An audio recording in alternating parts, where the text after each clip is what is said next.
Como ya muy bien explicó el hermano Salomón en su excelente introducción al tema y presentación, voy a estar abordando sobre la guerra profética del Salmo 83. Es un tema que muy pocos expositores abordan y es un tema fundamental en la profecía bíblica de los tiempos del fin, porque es una pieza faltante dentro del rompecabezas y ha sido hasta muy recientemente que algunos eruditos de la profecía bíblica han comenzado a enseñarla, y en ese sentido quiero comentarles de que gran parte de mi investigación está fundamentada en la magistral obra del erudito bíblico Bill Salus, con quien tengo el gusto de mantener una amistad desde hace algunos años. Incluso tengo el privilegio de recibir autografiados sus libros. He hecho el esfuerzo de publicar en mi sitio web algunos de sus artículos y quiero recomendarles justamente de que vayan a mi página y busquen la sección dedicada a la guerra del Salmo 83 y van a poder encontrar una serie de artículos que les van a ayudar a ustedes a profundizar más en el tema, que por la limitación de tiempo yo no voy a poder estar desarrollando. Espero de todo corazón que la exposición que voy a estar abordando en estos días sea de gran bendición para todos ustedes. Uno nunca deja de aprender mientras está investigando, mientras está exponiendo, mientras está enseñando. Y pasajes que quizás uno los ha leído muchas veces, hay ocasiones en las que podemos descubrir una nueva iluminación sobre lo que ya está revelado. Y quiero agradecer esta bendición y este privilegio de poder exponer este tema tan importante en el grupo de instrucción teológica. Así que abróchense sus cinturones. Vamos a iniciar este viaje emocionante a través de las páginas proféticas de la palabra del Señor. Dios les bendiga. Antes de profundizar en el tema, quiero leerles un par de artículos que detallan algo que ya mencionó el hermano Salomón en su introducción. El primero es de Deutsche Welle en español y el titular dice: Salmos sobreviven 1000 años en un pantano. El artículo dice lo siguiente: Pat Wallace, director del Museo Nacional de Irlanda, no hubiera podido imaginar ni en sus sueños más descabellados un descubrimiento tan sorprendente. Trabajadores de una obra en construcción hallaron una colección de salmos bíblicos de más de 1000 años de antigüedad que se encontraba hundida en la zona pantanosa de las Midlands. El descubrimiento es de un gran significado. Los fragmentos en sí no son de tanta importancia, sino lo que demuestran. El hallazgo prueba la asombrosa riqueza intelectual de las primeras civilizaciones cristianas en la isla. Solo 20 hojas. El significado del manuscrito de la Baja Edad Media es, según los expertos, comparable a los rollos del Mar Muerto que fueron descubiertos en Qumran, en el oeste de Jordania, en 1947, y que son los documentos bíblicos conocidos más antiguos que se conservan hasta el momento. Nadie había encontrado algo parecido por décadas. Nos va a resultar muy difícil hallar expertos familiarizados con este tipo de material, explica Pat Wallace. La colección parece una Biblia de la época de la Edad Media o un libro de salmos. Probablemente las 20 hojas que quedan provenían de un libro fino de gran tamaño con una encuadernación de cuero que se ha conservado. Los arqueólogos e historiadores de la iglesia irlandesa ya han investigado la colección de salmos. Un experto en datación del Trinity College de Dublín estima que debieron ser escritos alrededor del año 800 después de Cristo. Los secretos de los Salmos. Hasta ahora, los expertos no han podido encontrar una respuesta concluyente para explicar cómo pudo llegar la Biblia al pantano. Quizás se hayan perdido en un traslado o posiblemente fueron escondidas en la ciénaga a causa de un asalto. Lo curioso del descubrimiento es que algo tan frágil pudiese sobrevivir enterrado en un lodazal y que fuese encontrado antes de ser destruido. Fue esencial para su conservación que el libro estuviese cubierto por la tierra húmeda. La colección será expuesta después de terminar con los trabajos de restauración. Pero, en primer lugar, los expertos tienen que descubrir cómo pueden despegar las páginas sin dañarlas o romperlas. Según la información dada por el director del museo, esto puede llevar meses. Eso era lo que decía el artículo de Deutsche Welle. Voy a enviarles el enlace para que ustedes lo puedan leer. Y ahora a continuación quiero leerles, bueno, la fecha del artículo era, permítanme acá, 29 de julio del año 2006. En ese momento también, como ya decía el hermano Salomón, en ese momento Israel se encontraba librando una guerra con el grupo terrorista Hezbollah, que opera en el Líbano y que básicamente ya se ha apoderado de todo el país. Recientemente estuvo esta nación en las noticias porque un gran depósito de explosivos explotó en un puerto de Beirut y este grupo terrorista chiita es financiado por el principal estado promotor del terrorismo en el mundo, como es Irán. El segundo artículo es un artículo de WorldNet Daily. Lo traduje al español y lo publiqué el 13 de abril del año 2011, imagínense, en mi sitio web. Y el artículo se titula Salmo en un pantano vinculado a la guerra actual de Israel. Algunos dicen que hallazgo de escritura en Irlanda tiene relación con el conflicto actual. Es importante que sepan que, aunque yo publiqué este artículo en 2011, de igual manera fue publicado en WorldNet Daily en julio del año 2006, para que tengan eso en contexto.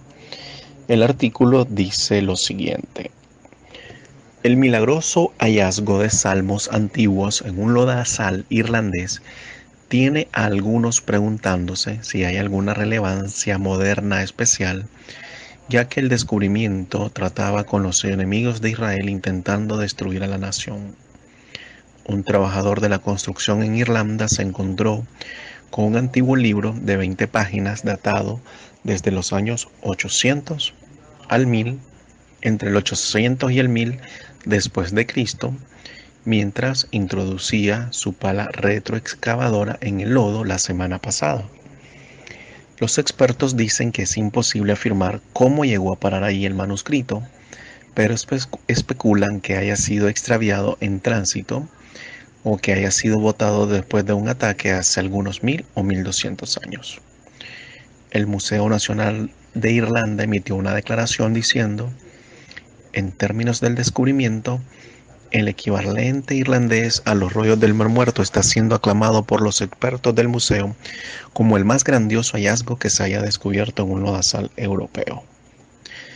No son tanto los fragmentos mismos, sino lo que representan, lo que es de una importancia tan asombrosa, dijo el director del museo, Pat Wallace. Solo en mis esperanzas más remotas podría haber soñado con un descubrimiento tan frágil y raro como este. Este testifica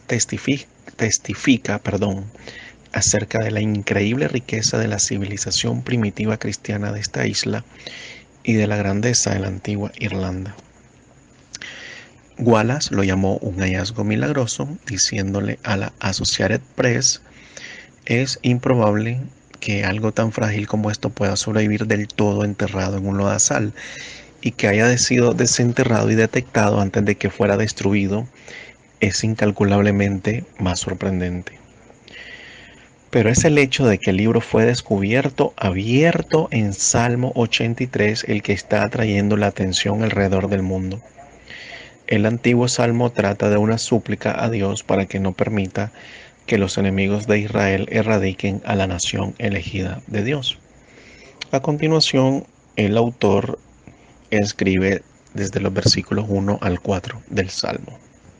Sigue diciendo: luego menciona a un número de los enemigos antiguos de Israel empeñados en su destrucción. Stan Goodenough, un periodista de África del Sur que ha estado viviendo en Israel durante los pasados 12 años, llama increíble al momento del descubrimiento, porque ahora mismo los enemigos de Israel, recordemos que este artículo fue escrito en julio de 2006, están unidos en su deseo de destruirlos para que no sean nación, para que el nombre de Israel no vuelva a recordarse. Ellos se proponen tomar para sí los pastos de Dios como su posesión, y que están en una liga o en una confederación es evidente. Desde Gaza, apoyados por la mayoría de estados árabes, la violencia está siendo dirigida por grupos terroristas árabes palestinos. PLO, Hamas, Yihad Islámica, Palestina, el Frente Popular para la Liberación de Palestina y los comités de resistencia popular. En el norte, el grupo libanés Hezbollah, abastecido y habilitado por Siria y por los no árabes, pero también por el islámico Irán, está haciendo llover cohetes contra Israel. Esto, dada la situación actual, convierte al Salmo 83 en una lectura fascinante y apropiada, y al hallazgo antiguo en nada menos que un fenómeno. Goodenough señala que los rollos del Mar Muerto fueron descubiertos en 1947, justo cuando el moderno Estado de Israel estaba siendo formado. El hallazgo en el lodo fue anunciado por el museo el martes, un día después del llamado mundial a orar a favor de Israel. El Salmo 83 fue uno de los 3 salmos recitados en locales a nivel mundial el martes, a petición del concilio gobernante del rabinato en jefe de Israel. En su libro Israel en crisis, el autor David Dolan dedica un capítulo entero al Salmo 83. Detallo quiénes son los protagonistas en el Salmo y luego procedo a hablar acerca de cuándo podría cumplirse, dijo él a WND.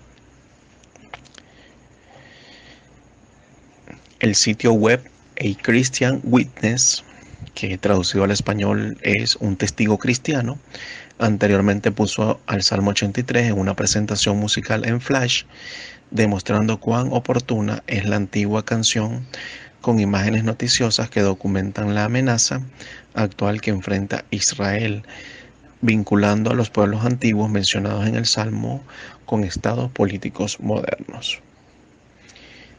Los tableros de mensajes en los foros están llenos con comentarios de aquellos que están atentos a las noticias, que sienten que existe un significado oportuno para el descubrimiento. Este es el descubrimiento más espeluznante del que alguna vez haya escuchado, especialmente dado los eventos actuales. De verdad que le da escalofríos a mi columna. He leído los salmos muchas veces y nunca ha casi gritado acerca de su relevancia para el Medio Oriente. Dios en realidad está hablándonos por medio de su palabra ahora mismo, como siempre, por supuesto, si tan solo escucháramos. Creo que esta es una de las mejores historias noticiosas que he leído en un buen tiempo. Aquellos que le buscan, le hallan. Para aquellos de nosotros que creemos, esto es muy edificante. Y así termina el escrito publicado en WordNet Daily y que fue escrito por Joe Kovacs. El doctor Chuck Missler, quien era el director de Koinonia House y quien partió recientemente a la presencia del Señor, publicó en su boletín el artículo Salmo 83, el enfoque alternativo de la invasión de Magog. Este artículo está publicado en mi sitio web y a manera de introducción quisiera leerles algunos fragmentos de este artículo.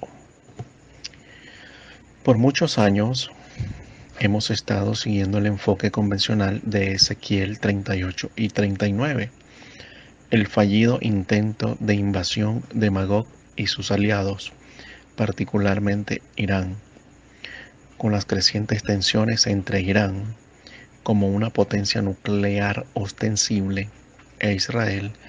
Estos pasajes son el objeto de mucha discusión y debate actuales.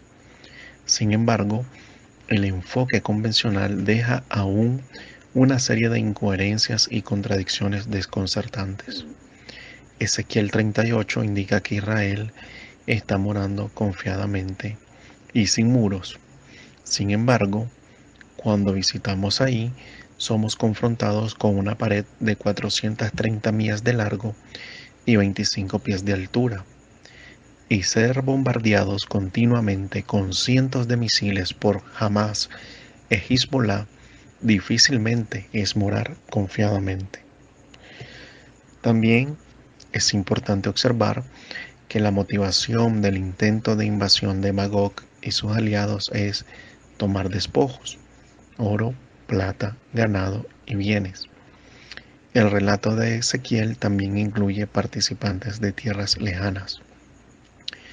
Es extremadamente provocativo contrastar los atacantes de Ezequiel 38 con los participantes descritos en Salmo 83, que detalla combatientes vecinos inmediatos. Además, ellos tienen también una agenda distintivamente diferente que el grupo del relato de Ezequiel. Básicamente, el Salmo 83 es una guerra en la cual Israel va a lidiar con algo llamado el círculo interno de enemigos, mientras que la guerra de Ezequiel 38 y 39 es una guerra en la cual Israel se va a enfrentar al círculo externo de enemigos. Es importante destacar que en Ezequiel 37, que nos muestra el regreso de un pueblo judío que sale del holocausto, por eso es que el profeta Ezequiel mira ese valle de los huesos secos, y esto nos está hablando claramente de un regreso en incredulidad a la nación, tal como vemos el estado del pueblo de Israel hoy en día. Incluso en Tel Aviv se celebra cada año uno de los festivales o uno de los desfiles más grandes a favor del movimiento LGBT, porque justamente la Biblia nos muestra de que este regreso es en incredulidad, y una de las razones principales para la 70ª semana es que Dios tiene que tratar con la nación para que ellos puedan reconocer finalmente al Mesías, a su Mesías, que es Jesús.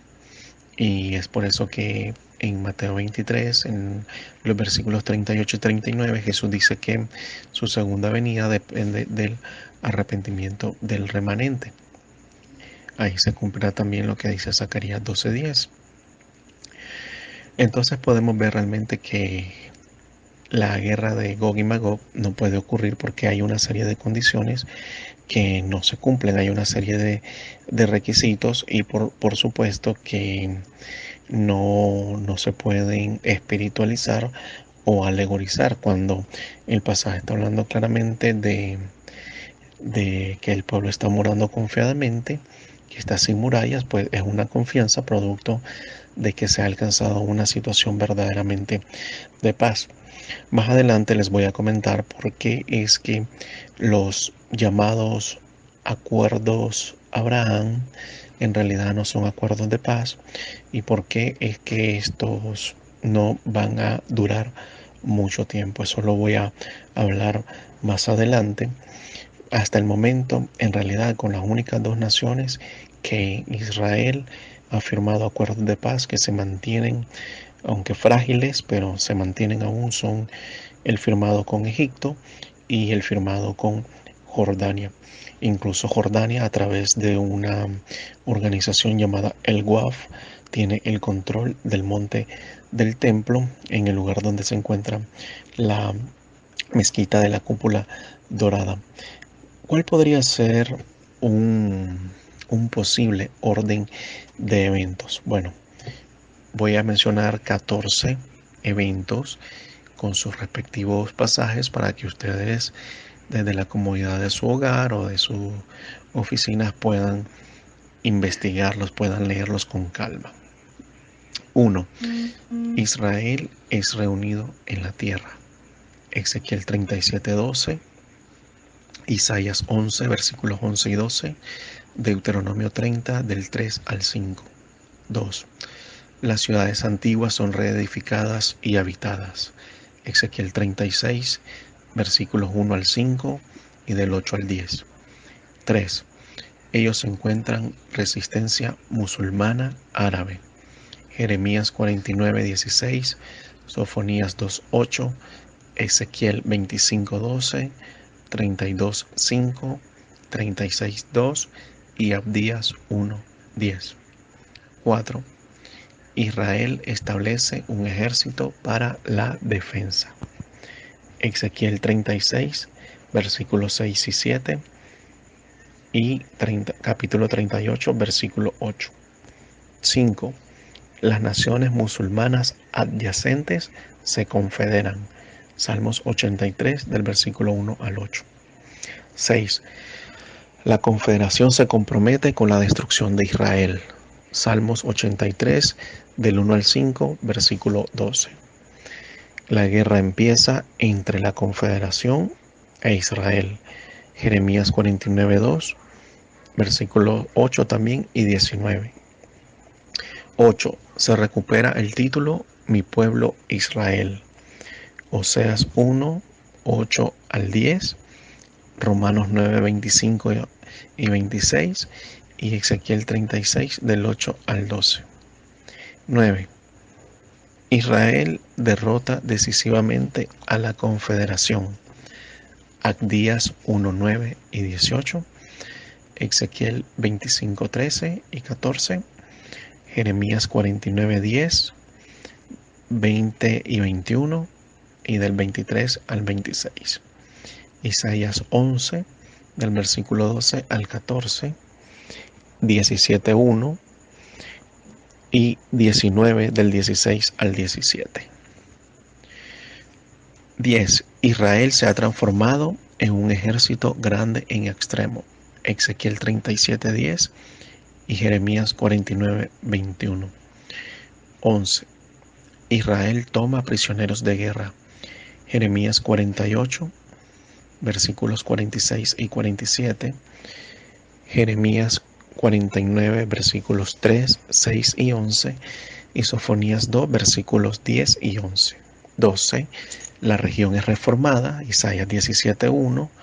Jeremías 49, 2. Sofonías 2, 4. 13. Israel expande sus fronteras. Abdías 1:19, Jeremías 49:2, Isaías 19, versículos 18 y 19.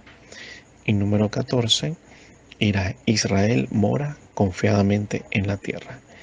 Ezequiel 38, versículos 10 al 12. Todo esto entonces sirve para preparar el escenario para los eventos posteriores de Ezequiel 38 y 39. Y el doctor Ron Rhodes, en su obra maestra el ascenso de la gran tormenta del norte coloca a la guerra de Gog y Magog en el periodo que hay entre el arrebatamiento de la iglesia y el inicio de la 70ª semana, porque es importante recordar que el inicio de la 70ª semana, o que conocemos como la tribulación, no lo marca el arrebatamiento, sino que lo hace la firma del acuerdo de Daniel 9, del 24 al 27. Esto quiere decir que entre el arrebatamiento, el cual es un suceso inminente que puede suceder en cualquier momento, y el inicio de la tribulación, puede haber una ventana de tiempo de algunos años. Así que, pero bueno, el tema no es Ezequiel 38 y 39, pero en un audio posterior puedo profundizar un poco sobre esto. Continuamos. A continuación, quiero hablarles un poco acerca de la controversia que hay con respecto al Salmo 83, y es de que si se trata solamente de una oración imprecatoria o de una profecía futura. En ese sentido, recuerdo muy bien que en el año 2009 estaba navegando el sitio web de uno de los ministerios más reconocidos en cuanto al tema del pretribulacionismo. Creo que hasta el momento sigue siendo la página más visitada, como es Rapture Ready, que es administrada por Terry James y Todd Stramberg. Y me encontré con un artículo de Bill Salus que se titulaba La profecía faltante es encontrada, y cuando comencé a leer su exposición sobre el Salmo 83, inmediatamente sentí de parte de Dios traducir ese artículo al español y publicarlo en mi sitio. Y por supuesto, la lectura de ese material, la lectura del Salmo, abrió mis ojos. Yo era de los que pensaba que el próximo evento, la próxima guerra en el Medio Oriente, sería la que está descrita por Ezequiel 38 y 39. No lograba comprender qué es lo que tendría que pasar en el escenario del Medio Oriente para que muchos de los requisitos que están descritos en Ezequiel 38 y 39 se cumplieran.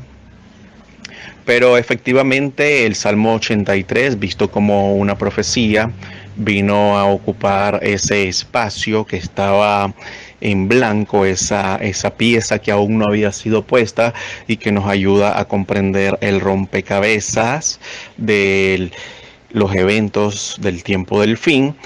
Y bueno, desde que irrumpió en el escenario de la profecía bíblica Bill Salus, ha hecho que muchos grandes eruditos del círculo de escatólogos, hermanos de Estados Unidos, hayan tomado su tesis y ahora también la respalden. Por ejemplo, tenemos a Chuck Missler, al doctor David Reagan, presidente del Ministerio Cordero y León. Tenemos también al doctor Arnold G. Fruchtenbaum de Ministerios Ariel. Y por supuesto, cuando uno empieza a ver al Salmo 83 con una óptica profética, esto viene a mejorar la visión que uno tiene para los eventos del tiempo del fin.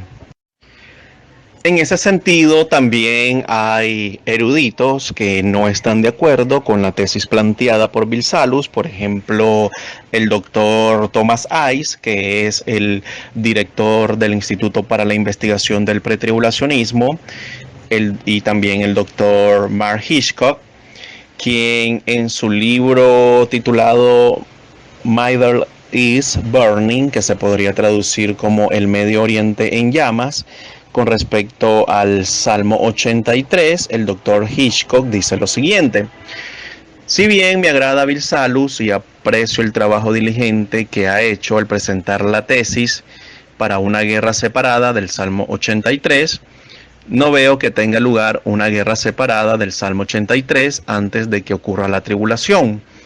Si bien habrá guerras y rumores de guerra y una nación que se levantará contra otra nación en los tiempos del fin, creo que las escrituras apuntan a dos guerras importantes que involucran a Israel en los días postreros. La guerra de Magog durante la primera mitad de la tribulación y la batalla de Armagedón en la culminación de la tribulación. Los profetas nunca delinean claramente una guerra como la que Salus propone en el Salmo 83. Si esta guerra juega el papel central que Salus alega, uno esperaría que los profetas se ocuparan de esto directamente, pero eso no sucedió. Eso es lo que dice el doctor Mark Hitchcock en su libro Middle East Burning. Muy bien, tal como decía el hermano Salomón en la introducción que hizo a este tema, efectivamente el profeta Asaf, quien era un levita, era un profeta, valga la redundancia. Asaf era un profeta y él servía una capacidad doble en Israel. Era un líder de la alabanza, de la adoración y un profeta. Primera de Crónicas 16, versículos 4 y 5 señala que era el sacerdote levita principal, señalado por el rey David para ministrar ante el arca del Señor y para agradecer al Dios de Israel. Si vamos a 2 de Crónicas 29:30, este pasaje nos informa que Asaf era un vidente. La palabra hebrea usada para vidente en este versículo es chozet, C-H-O-Z-E-H, y se puede traducir como alguien que tiene una visión y un profeta. Primera de Crónicas 25:2 también nos da más evidencia del oficio profético de Asaf al decir que él profetizaba bajo las órdenes del rey David. Además, Asaf escribió al menos 12 de los 150 salmos. Escribió los siguientes salmos: 50, 73, 74, 75, 76, 77, 78, 79, 80, 81, 82 y 83. Aunque algunos de los otros 11 salmos presentan inferencias intrínsecamente proféticas, el Salmo 83 es claramente el más profético del grupo. Ahora, ¿qué quiere decir esta palabra de imprecatorio? En el diccionario en línea de la Real Academia Española está el verbo imprecar, que quiere decir proferir palabras con que se expresa el vivo deseo de que alguien sufra mal o daño.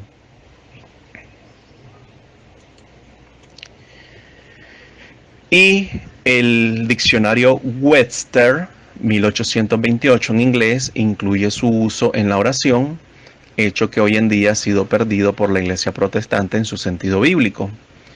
Webster dice: el acto de imprecar o invocar mal sobre cualquiera, una oración para que una maldición o calamidad caiga sobre alguna persona. La oración imprecatoria no es una forma de venganza y retribución personal, sino que está más bien relacionada con la justicia de Dios y el principio bíblico de retribución justa. Son peticiones del pueblo de Dios para que Dios, que es el vengador de los justos, el vengador de sangre, Josué 29, Nahum 1:2, 1 Tesalonicenses 1:6, y además el hermano más cercano, es decir, nuestro pariente redentor, tal como lo muestra el libro de Ruth, haga justicia relacionada a su pueblo y asimismo en cuanto a sus enemigos. Por supuesto que cuando nosotros miramos los pasajes que hablan acerca de la segunda venida de Jesús, ya no estamos viendo al Cordero manso que vino en la primera venida, sino que estamos viendo a un poderoso guerrero, al león de la tribu de Judá, que viene a exterminar, a acabar con todos sus enemigos. Así que voy a estar ampliando un poco más acerca de lo que es este concepto de las oraciones imprecatorias. A continuación, quiero leerles un fragmento que aparece en la Enciclopedia Bíblica Estándar Internacional y que se titula Orando contra los malvados. Dice así el artículo: para ser un buen amante hay que saber odiar. La emoción de la batalla palpita en muchos de los salmos. Los enemigos de la justicia son victoriosos y desafiantes. Sus burlas llevan a los salmistas a una oración importuna. El honor de Yahvé está en juego y su causa en peligro. Más de 20 salmos contienen oración por la derrota y el derrocamiento de los malvados. En muchos de los salmos imprecatorios se encuentran imágenes bélicas del tipo más audaz. Para el lector cristiano, algunas de las maldiciones pronunciadas contra los impíos son alarmantes y dolorosas. Muchos se preguntan cómo tales imprecaciones encontraron un lugar en la Biblia. Las maldiciones más severas se encuentran en el Salmo 35, 69 y 109. Continúa diciendo el artículo: merece la pena leer las palabras de Maclaren como introducción al Salmo 109. La forma de estas maldiciones pertenece a una etapa inferior de la revelación. La sustancia de las mismas, consideradas como deseos apasionados por la destrucción del mal, celo ardiente por el triunfo de la verdad, que es la causa de Dios, y la fe insaciable de que Él es justo, es parte de la perfección cristiana. Aquellos autores o expositores de la profecía bíblica que afirman que el Salmo es solamente una oración imprecatoria, pasan por alto lo que ya les he mencionado, de que el pasaje de Segunda de Crónicas 29:30 claramente nos informa de que Asaf era un vidente. Y otro hecho que pasan por alto también es que este salmo menciona a 10 poblaciones específicas que son contemporáneas la una de la otra, y no ha existido en el pasado dicha confederación.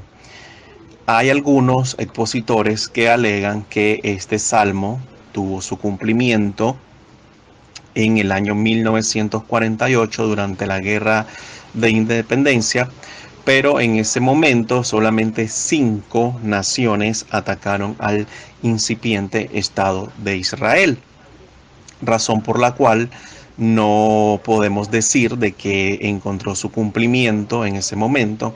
Es más, la profecía del Salmo 83 es una profecía que está en desarrollo. Pudo haber tenido un cumplimiento parcial desde 1948, cuando los mal llamados palestinos comenzaron a atacar con métodos convencionales a Israel, y luego empezaron a mezclar la diplomacia y lo que podría llamarse una guerra de guerrillas. Ellos le llaman la yihad, o le llaman no recuerdo el término ahorita, pero básicamente es cuando ellos utilizan a sus terroristas, la intifada, ese es el término, la intifada.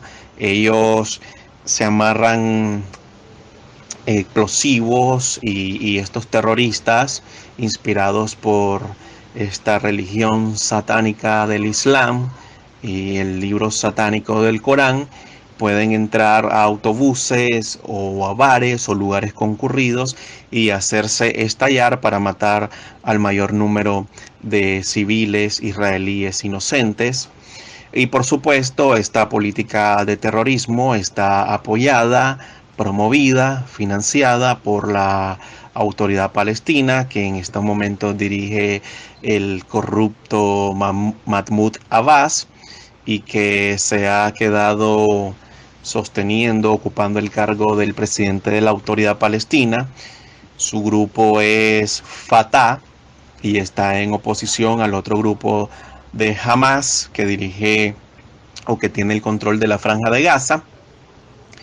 Y estas personas, su familia, cuando alguien muere en un atentado terrorista, entonces recibe un estipendio mensual por parte de la autoridad palestina, y este dinero proviene principalmente de donaciones de la comunidad internacional y principalmente de Europa. Por eso es que ellos vieron en el presidente Donald Trump a un gran enemigo de su causa, de la terrorista causa palestina, porque una de las primeras cosas que el presidente Trump hizo fue eliminar el financiamiento para la UNRW,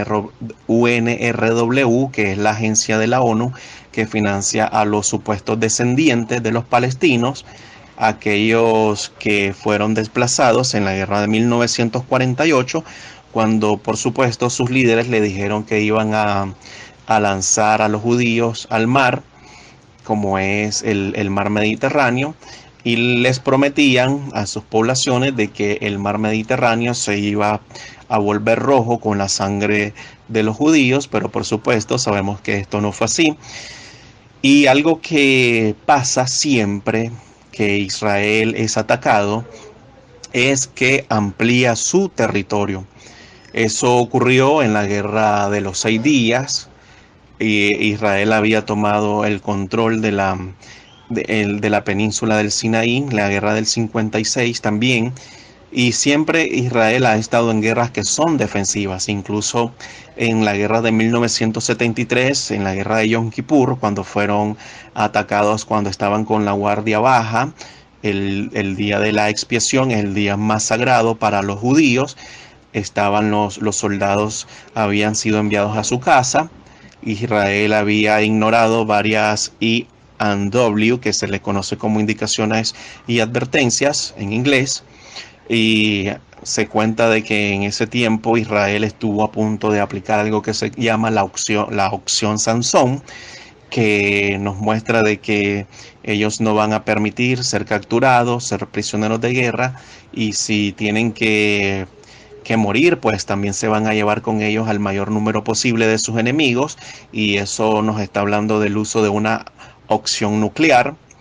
Pero Israel, siempre que ha sido atacado y se ha defendido, pues lo que pasa es que su territorio es ampliado, y lo mismo va a pasar con esta guerra del Salmo 83, cuando Israel sea atacado. Vamos a ver el surgimiento de un gran Israel, y es contra ese gran Israel que va a descender la confederación de Gog y Magog, descrita en Ezequiel 38 y 39. Coincido con la postura de muchos estudiosos, principalmente, como ya les comentaba, el doctor Ron Rhodes, que en su brillante libro El surgimiento de la tormenta del norte, él coloca a esta guerra en la brecha de tiempo entre el arrebatamiento y la tribulación, y coincido con él en el hecho de que tiene que ser por lo menos 3 años y medio antes de que la tribulación comience. ¿Por qué? Porque el pasaje nos habla de que los israelíes van a pasar 7 años quemando las armas de los ejércitos enemigos. Pero la Biblia nos enseña también que cuando hayan transcurrido 3 años y medio de la tribulación, es en ese momento cuando el anticristo entrará al tercer templo. Ahí él se sentará, llegará, su falso profeta pondrá una imagen, que esto está muy relacionado con el tema de la inteligencia artificial y yo he estado enseñando mucho acerca de esto en algunas conferencias acá en mi país. Y es inmediatamente cuando los judíos tienen que escuchar la advertencia dada por Jesús en Mateo 24 de que tienen que huir al desierto. Y la gran mayoría de estudiosos coinciden en que al lugar donde el remanente judío huirá para escapar del intento final de exterminio del anticristo, el holocausto 2.0, se tendrá que ser a Jordania y específicamente a la ciudad que está dentro de la roca, en las montañas, como es la ciudad de Petra. Más adelante voy a estarles describiendo cuáles son estas 10 poblaciones específicas. Vamos a estar viendo también cuál es la relación que tiene el Salmo 83 con otras profecías. También cómo se relacionan con los profetas mayores y menores. Así que espero que esta exposición les esté siendo de bendición. Y recuerden que pueden ya también ir avanzando un poco, leyendo más con el material que está publicado en mi sitio web. Pueden buscar la etiqueta donde dice Bill Salus o Salmo 83 y ya pueden ir teniendo una mayor comprensión de esto de lo que les estoy hablando. Así que seguiré abordando el tema de cuáles son los confederados del Salmo 83.